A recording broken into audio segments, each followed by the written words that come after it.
Oh, wow. Well, okay. So, yeah, we're trying something new here today. It's Sunday morning, obviously. Had my coffee, woken up, more or less. Last day off until back to work tomorrow, but wanted to get an episode in. I kind of botched on the last episode I did with the Wonder Woman review because the audio was all whacked out. So, I'm going to recap the whole Wonder Woman debacle as it is. Wonder Woman 1984, not very good, not very good at all. Plot was just all over the place. When you start off the whole premise of the movie being there's a wishing stone, oh, look out. It was illogical. There was no point to any of it. The Steve Trevor return didn't make any sense. It was not his body, but I don't know. $30 to rent for a 2-day rental on most providers up here in Canada. If you got HBO Max, you get it free till I think near the end of January. And then it goes to theaters till whenever, and then it'll be Blu-ray release, digital, all that kind of crap. Terrible movie though, I thought. Like, oh my God. There's so many inconsistencies. She's losing her powers when she makes the wish, so she's able to get shot by a bullet now, but she can still throw a guy 20 feet across the room with one hand. Cheetah, for those of you looking forward to seeing Cheetah, she's in it for maybe 5 minutes at the end, where she fully transforms into like full tail and everything. The biggest gripe I've got, though, a couple of them actually, a few, but the main ones is they turned Wonder Woman into just a weak character. I mean, at one point, right before the final battle, she basically realizes she has to say goodbye to Steve. And he basically says to her, like, we know this is what's got to happen. I've got to go. And she's sitting there, just tears running down her face, going, I'll never love again. And, oh my God. Like, come on, you're Wonder Woman. You're stronger than that. You shouldn't be crying over some fucking boyfriend you spent a week with 75 years ago. That's not even real. I mean, she sees him, but is actually some other dude. But she keeps introducing him to everybody as Steve. So do they see Chris Pine, or do they see what's been dubbed on the internet as Scarf Guy? They never explain that. Maxwell Lord, his wish is to become the wishing stone. So the wishing stone dissolves into dust. And then he spends the whole movie walking up to somebody and grabbing them by the arm going, don't you wish you had this? And they'd be like, yeah, I kind of do. And then he'll turn around and be like, okay, your wish is granted. And now I get this from you in return. So, I mean, at the end, he's kind of plugged into some unit that's transmitting his image all across the world. On like some cheesy infomercial kind of thing where everybody will make a wish and he'll gain power from it or something. It's almost like it's a life force thing by the end where he's like falling apart physically. And I guess they've got to people have to make wishes in order for him to keep regenerizing him. So, I don't know. It was messy as fuck. Oh, another power she's got while she's losing her powers is she can turn the jet fighter invisible. And that in itself made no sense. They basically steal a fighter jet from, I don't know, the 50s from the Smithsonian. Scarf Guy Steve obviously knows how to fly a plane. So they jump in the plane and she starts rubbing her hands together like this. And she's like, oh, been working on something for a while. Only worked once with a coffee mug, and I don't know what happened to the mug, but let's see if I can turn this plane invisible like we did with the island. So she does, and then somehow this plane has enough gas to fly from Washington to Cairo. One stop.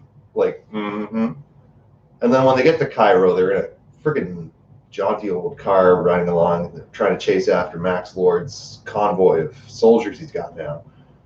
And they're going like 50, 60 miles an hour down the road. She opens the car door, jumps right out, civilian clothes when she's sitting there, jumps out, Wonder Woman gear. Huh? and then proceeds to chase after the convoy. I don't know. It was a mess. I think the biggest disappointment was the fact that the first movie was pretty good, and this one just, I don't know what they were thinking, whether it was studio involvement or this or that. I mean, I remember they said lately that it was Warner Brothers who demanded that the ending of the first Wonder Woman movie be changed, and they put in the ending they've got where she fights against Ares, and it's all fire and brimstone and spectacle and CGI, and like after 3 or 4 minutes of it, you're like, I don't fucking care anymore. And she's like catching the lightning on her gauntlets and shit, and it's like, oh, come on. But yeah, it made a boat ton of money at the box office for the kind of year 2020 was. I think it was 85 million global opening weekend. And I was just reading on IMDb this morning to have my coffee. Endgame did $1 billion in its first weekend. Remember those days? Wow. It seems like forever ago. I mean, last movie I saw in the theaters was Rise of Skywalker. So yeah. I mean, at the same time, I'm not surprised with these box office numbers. Nobody wants to go. I mean, the theater here is basically closed right now because we're in lockdown again, because this thing just doesn't seem to want to go away. It's been, we're coming up on it being a full year of what it's been, and it ain't going to get different anytime soon. So that being said, I got to fucking get a TV down here so I can start watching some movies full surround. As you can see, The Office is pretty sort of getting there put together. I've at least got an area for work, and then for doing whatever I need to do otherwise on the internet. Yeah, my Hot Toys stuff all there in the back, kind of fuzzy from what I can see from the picture, but whatever. They're there. Actually, whoop, there's R2. Yeah, so yeah, Wonder Woman 84, not very good. The cinematography, however, was very good. And the score by Hans Zimmer was very good. That being said, there wasn't much else great about that movie. Bit of a letdown too, because it was the first superhero movie we were getting in like a long time. I mean, we're still looking at May for Black Widow, so that's another 4 or 5 months away. I mean, and then who knows if they're going to delay it again, depending on the situation with the whole what's going on sort of thing. But we'll see in the grand scheme what will happen in that regard.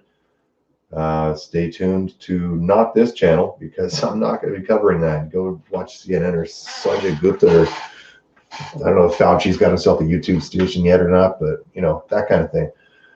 What else happened lately? The Mandalorian finale was epic. I don't think anybody expected Luke Skywalker showing up, but that was freaking awesome. Mark Hamill even said, put out a tweet, he's like, I've been sitting on this for a year, that this was going to happen, and I couldn't say anything. It's like, wow, fucking Disney. It's going to kind of suck, though, no Grogu next season, although there will probably be at least one episode where he keeps up his word and he goes and visits him. Another thing that'll be interesting to see is whether or not he's going to be allowed to put that helmet back on, and what are the rules moving forward in regards to showing his face and not. Because by my count, granted, that's if Moff Gideon was still unconscious, there were Luke, Grogu, Cara, Fennec, Bo-Katan, Sasha Banks, Mayfeld,